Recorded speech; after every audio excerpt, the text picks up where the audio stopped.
Yung inyong predestination, hindi pa kayo pinapanganak, ay inayos na ng Diyos. Kung bakit kayo naligtas, kasi hindi pa kayo pinapanganak, tilakdala ng Ama ang inyong kaligtasan. Anumang mabubuting bagay na naranasan natin ngayon, lahat po siya, bago pa kayo ipanganak, lahat ay tilakdala ng Ama. At walang kakayahan si Satan magmula noon hanggang ngayon na siya po ipigilin. I don't say this to heart the older generation. But I must say this, marami po sa kanila ay hindi nakapasok ng promised land. Pero kayong lahat sa inyong henerasyon, mga modern day Joshua, which is the type of Jesus Christ, will enter the promised land. Ano man ang kalagayan nyo ngayon, ano man yung ayos ng diablo, ano man yung plano niya, it doesn't matter.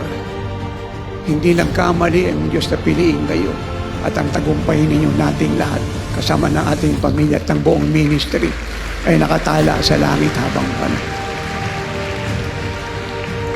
At lahat ng pinapangit ng diablo noon ay pinagaganda ni Jesus ngayon.